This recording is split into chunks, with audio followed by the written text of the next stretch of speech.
జై Hind commandos. Police ఉద్యోగమే మీ లక్ష్యమైతే వెంటనే ఎగ్జామ్స్ అడ్డా అప్లికేషన్ డౌన్లోడ్ చేయండి. ఎలాంటి నిర్లక్ష్యం లేకుండా వెంటనే పరీక్షలు రాయడం ప్రారంభించండి. తప్పకుండా ఉద్యోగాన్ని సాధిస్తారు. జై హింద్. కింది వాటిలో సరైన దాన్ని కరెక్ట్ స్టేట్మెంట్ని మనం ఐడెంటిఫై చేయాలి. సో ఇందులో ఫస్ట్ ఏమి ఇచ్చాడు? భారత రాజ్యాంగ ప్రవేశిక వ్యక్తి గౌరవాన్ని, దేశ ఐక్యతను మరియు సమగ్రతను కాపాడడం లక్ష్యంగా పెట్టుకుంది. అంటే రాజ్యాంగ ప్రవేశ యొక్క లక్ష్యం ఏంటిదట? వ్యక్తి గౌరవాన్ని, దేశ ఐక్యతను, సమగ్రతను కాపాడడానికి ఇది లక్ష్యంగా పెట్టుకుంది అని మన రాజ్యాంగ ప్రవేశికలు ఇచ్చాడని చెప్తుంది. సెకండ్ పాయింట్ ఏముంది? రాజ్యాంగ పరిషత్ యొక్క మొదటి సమావేశం 1946 డిసెంబర్ 13న జవహర్లాల్ నెహ్రూ లక్ష్యాల తీర్మానాన్ని ప్రవేశపెట్టాడు.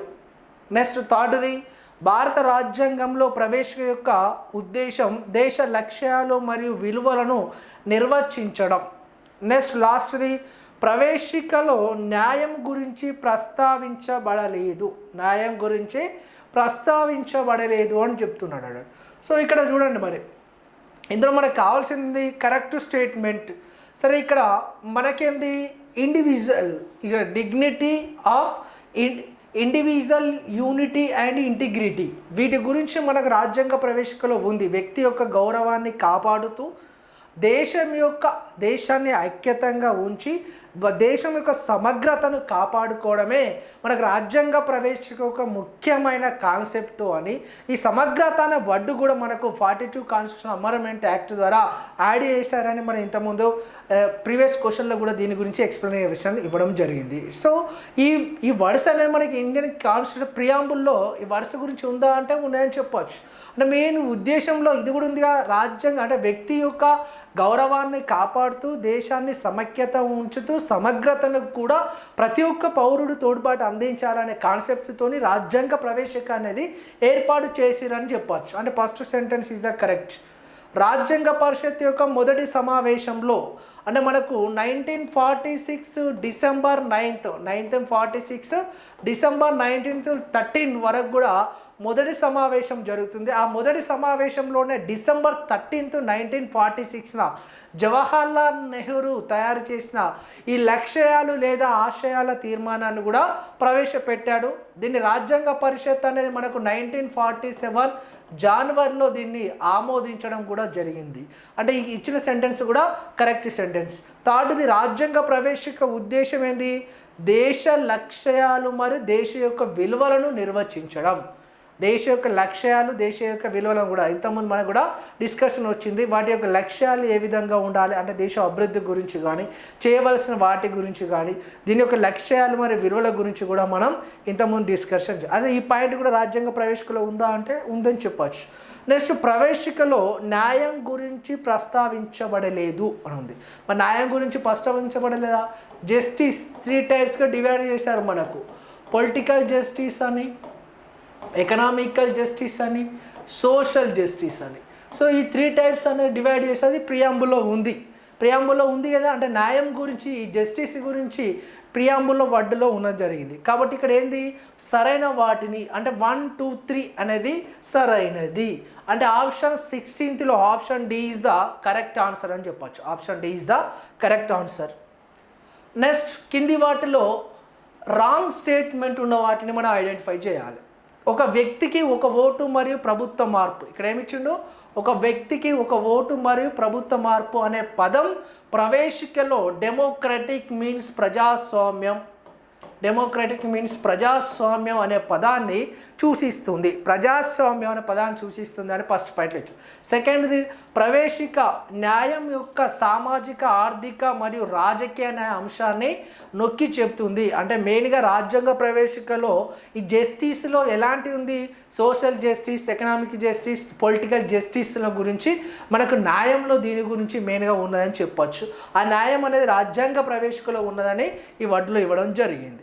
థర్డ్ పాయింట్ ఏంది? భారత రాజ్యాంగం దాని ప్రాథమిక హక్కులకు ప్రేరణ ఐరిష్ రాజ్యాంగ పత్రం నుండి పొందింది అని ఇచ్చింది. అంటే ప్రాథమిక హక్కులను భారత రాజ్యాంగం ఐరిష్ నుంచి తీసుకున్నారని ఇచ్చాను.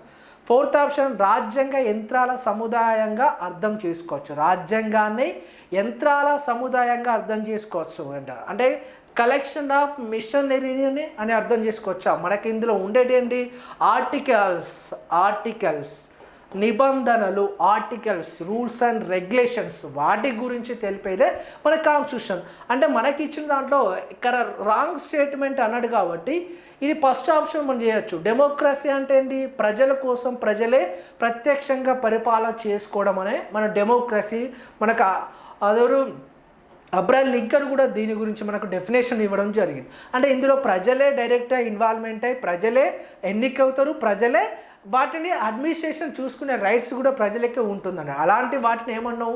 డెమోక్రటిక్స్. అంటే ప్రజలే ఒక ఓటు మరియు ప్రభుత్వం మార్పు, అంటే ప్రభుత్వానికి మార్పుకు ఒక ఓటు ద్వారా ప్రభుత్వాన్ని మార్చే విధానాన్ని ప్రవేశికలో డెమోక్రటిక్ అనే పదంలో చేర్చారు అని అంటారు. అంటే కరెక్టే కదా? ప్రజాస్వామ్యం అంటే డెఫినేషన్ అదే, ప్రజలే ఎన్నుకోవడం జరుగుతుంది, ఎన్నుకోవడం ద్వారా ప్రభుత్వం అనేది చేంజ్ చేయాల్సింది, దాన్నే మనం డెమోక్రటిక్ అని చెప్పొచ్చు. సెకండ్ది ప్రవేశికలో మనకి ఇంతకుముందు డిస్కస్ సామాజిక, ఆర్థిక, రాజకీయ, ఈ 3 టైప్స్ జస్టిస్ అనేది మన ప్రవేశికలో ఉంది. ఈక్వల్ జస్టిస్లో social justice, economical justice, political justice అనే అంశాల గురించి మెయిన్గా ఎందులో ఉంది? ప్రవేశికలో న్యాయాలో దీని గురించి యాడ్ చేయడం జరిగింది. అంటే ఇచ్చిన సెంటెన్స్ కూడా మనకు కరెక్ట్ సెంటెన్స్. ఇంకోటి ప్రాథమిక హక్కులు అనేది మనం యుఎస్ఏ కాన్స్టిట్యూషన్ నుంచి తీసుకున్నాం అన్నట్టు. ఐర్లాండ్ రాజ్యాంగం నుంచి మనం తీసుకునే ఆదేశిక సూత్రాలు లేదా నిర్దేశక నియమాలు, దీన్నే మనం direct principles of state policy అని పిలుస్తారు. ఆదేశిక సూత్రాలు లేదా నిర్దేశిక నియమాలు, ఇది direct principles of state policy. ఇది ఎక్కడి నుంచి తీసుకున్నాం మనం? ఐర్లాండ్ రాజ్యాంగం నుంచి తీసుకున్నాం. అదే ప్రాథమిక హక్కులు మాత్రం ఎక్కడి నుంచి తీసుకున్నాం? యుఎస్ఏ రాజ్యాంగం నుంచి తీసుకున్నాం. ప్రాథమిక విధులు అనేది ఫండమెంటల్ డ్యూటీస్ అనేది యుఎస్ఎస్ఆర్, యునైటెడ్ స్టేట్, ఇది రష్యాకు సంబంధించింది. యుఎస్ఎస్ఆర్ నుంచి దీన్ని మన ఫండమెంటల్ డ్యూటీస్ అనే టాపిక్ మనం తీసుకోవడం జరిగింది. ఫండమెంటల్ డ్యూటీస్ యుఎస్ఎస్ఆర్, ప్రాథమిక హక్కులు యుఎస్ఏ నుండి, ప్రాథమిక ఆదేశిక సూత్రాలు ఐరిష్ రాజ్యాంగం నుంచి. మరి ఇక్కడ ఇచ్చిన సెంటెన్స్ ఏంటి? ప్రాథమిక హక్కులు ఆ ఐరిష్ రాజ్యాంగం నుంచి, ఐర్లాండ్ రాజ్యాంగం నుంచి దీన్ని తీసుకున్నాడు అని ఇచ్చాడు అన్నట్టు. అంటే ఇది రాంగ్ సెంటెన్స్. ఇంకో రాజ్యాంగాల యంత్రాల సముదాయం అని అనొచ్చు. రాజ్యాంగం అనేది ఆర్టికల్స్ మరియు వాటి యొక్క నిబంధనల ఆధారంగా రూల్స్ అండ్ రెగ్యులేషన్స్ పాటించడానికి మన రాజ్యాంగాన్ని ఏర్పాటు చేసిరాను. అంటే యంత్రాల ఆ సముదాయం అని చెప్పకూడదు. అంటే ఇది రాంగ్ సెంటెన్స్. అంటే మనకి ఇచ్చిన దాంట్లో రాంగ్ సెంటెన్స్ ఏంటి? 3 and 4 ఎక్కడ ఉంది మనకు? Option C is the correct answer. Option C is the correct answer. Okay, next question. కింది వాటిలో సరైనదని స్టేట్మెంట్ ఈజ్ ద కరెక్ట్ మనం ఐడెంటిఫై చేయాలన్నాడు. కింది వాటిలో ఏది సరైనదని అన్నాడు. ఇక్కడ ఏమి ఇచ్చిండు? విదేశీ ప్రభావం నుండి స్వాతంత్రం అనే ప్రవేశికలో సార్వభౌమ అనే పదం యొక్క ప్రాముఖ్యతను సూచిస్తుందని ఫస్ట్ పాయింట్లు ఇచ్చాడు.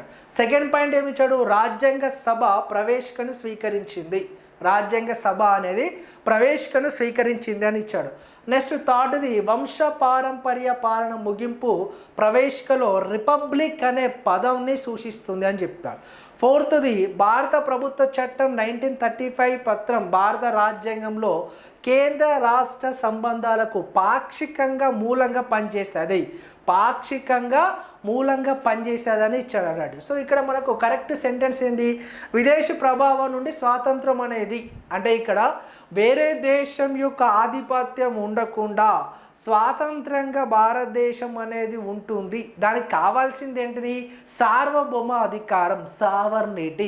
అది మనకి ఎప్పుడు వచ్చింది? 1947 ఆగస్టు 15న మనకి ఇండియాకు టోటల్ ఫ్రీడమ్ వచ్చింది. కాబట్టి ఇండియా యొక్క మొత్తం పూర్తి అధికారం భారతదేశ ప్రజలకు ఉంది. దానికి కావాల్సింది ఏంటిది? స్వాతంత్రం. స్వాతంత్రం అనే దాని గురించి ప్రవేశికలో ఎందులో ఉంది? సార్వభౌమ, సావర్నిటీ అనే పదంలో స్వాతంత్రం గురించి ఉంది అని చెప్తున్నట్టు. అంటే కరెక్ట్ సెంటెన్సే కదా. మనకు పూర్తి స్వాతంత్రం వచ్చింది కాబట్టి మన దేశం పైన వేరే దేశం యొక్క ఆధిపత్యం అనేది ఉండదు. మన వేరే దేశం కింద పనిచేయాల్సిన అవసరం ఉండదు. దానికి కావాల్సింది సార్వభౌమ అధికారంలో స్వాతంత్రం గురించి మెన్షన్ చేసిందని చెప్తున్నారు. అంటే ఇచ్చిన సెంటెన్స్ కరెక్ట్ ఆన్సర్. రాజ్యాంగ సభ ప్రవేశికను స్వీకరించింది. రాజ్యాంగ సభే కదా ప్రవేశికను కూడా స్వీకరించడం జరిగింది. నెక్స్ట్ వంశపార అంటే రిపబ్లిక్ అంటే ఏంటిది, హెడ్ ఆఫ్ ది స్టేట్ని డైరెక్ట్ కానీ ఇండైరెక్ట్ కానీ ప్రజలు ఎన్నుకోవడం, కానీ వితౌట్ జినాలజికల్ మెయిన్స్ ఏంది, వంశపార్యపరంగా కాకుండా ఆ దేశం యొక్క అధిపతిని అంటే అధినేతను, ఆ అధినేత ప్రజల చేత ఎన్నుకోబడాలి, అది వంశపారంగా కాకుండా ప్రజల చేత డైరెక్ట్గా కానీ ఇండైరెక్ట్ కానీ ఎన్నుకుంటే దాన్ని రిపబ్లిక్ కంట్రీ అని పిలుస్తామని చెప్పాను. దాని గురించి డెఫినేషన్ ఎందులో ఇచ్చారు మనకు అంటే వంశపారంపర్య ముగింపు అనే దాని గురించి డెఫినేషన్ ఎందులో ఉంది, రిపబ్లిక్. ఈ రిపబ్లిక్ ఎందులో ఉంది, ప్రవేశికలో ఉన్నదని చెప్తున్నారు. సో ఈ sentence is the correct answer. Next భారత ప్రభుత్వ చట్టం 1935 భారత రాజ్యంలో కేంద్ర రాష్ట్ర సంబంధాలు పాక్షిక మూలంగా పనిచేయలేదని చెప్పచ్చు. పాక్షికంగా అంటే ఇది పార్షియల్గా అంటే ఇక్కడ ఏంటి, document partial served as the sources of union state relation in the Indian constitution. మనకి ఇంట్రడ్యూస్ చేసింది ఎప్పుడు, 1935. ఇదేంటిది, ఫెడరేషన్ సిస్టమ్ ఇంట్రడ్యూస్ చేశారు మనకు. ఫెడరేషన్ సిస్టమ్ అనేది ఎప్పుడు ఇంట్రడ్యూస్ చేశారు మనకు, ఈ ఫెడరేషన్ సిస్టమ్ 1935 యాక్ట్ ప్రకారం మనకు ఇంట్రడ్యూస్ చేయడం జరిగింది. అందులోనే మనకు యూనియన్ లిస్టు అని, ఇంకోటి ప్రొవిన్షియల్ లిస్టు అని, ఇంకోటి కాంకరెంట్ లిస్టు అని. ఇది ఇంట్రడ్యూస్ చేసింది ఎప్పుడు, 1935 యాక్ట్ ప్రకారం ఇంట్రడ్యూస్ చేశారు. కానీ ఇది ఇంప్లిమెంటేషన్ అనేది జరగలేదు. ఎందుకు ఇంప్లిమెంటేషన్ జరగలేదు అంటే అప్పటికే మనకు భారతదేశంలో ఈ ప్రిన్స్లీ స్టేట్స్ అని ఉన్నాయి, స్వదేశీ సంస్థానాలు అని భారతదేశంలో ఉండడం జరిగింది. సో ఆ స్వదేశీ సంస్థానాలు అనేది ఈ ఫెడరేషన్ ఆఫ్ సిస్టంలో సమైక్య వ్యవస్థలో ఈ స్వదేశీ సంస్థానాలు అనేది జాయిన్ కాలేదు అన్నాడు. సో అందులో అవి జాయిన్ కావడం వల్ల ఈ సమైక్య విధానం అనేది 1935లో అమల్లోకి రాలేదు. 1935 చట్టం ప్రకారం అమల్లోకి రాలేదు. అది ఎప్పుడు అమల్లోకి వచ్చింది, 1950 జనవరి 26న ఇది అమల్లోకి వచ్చింది అన్నట్టు. ఎప్పుడు అమల్లోకి వచ్చింది, 1950 జనవరి 26న. కానీ ఇక్కడ దీన్ని ఇంట్రడ్యూస్ చేసిందని చెప్పవచ్చు, కానీ దీని పాక్షికంగా మూలంగా పనిచేసిందని చెప్పలేము అన్నట్టు. ఇంట్రడ్యూస్ చేసిన యాక్ట్ అంటే ఏమని చెప్పొచ్చు, 1935 యాక్ట్ అని చెప్పచ్చు. సో ఇది ఇక 1935 యాక్ట్కు బ్రిటిష్ హిస్టారికల్ అంటే 800 హిస్టారికల్లో బ్రిటిష్ ఈ బ్యాక్గ్రౌండ్ అంటే బ్రిటిష్ 800 సంవత్సరాల బ్రిటిష్ చరిత్రలోనే ఆమోదించబడ్డ అతిపెద్ద చట్టమే మనకు 1935 భారత ప్రభుత్వ చట్టం అని చెప్పచ్చు.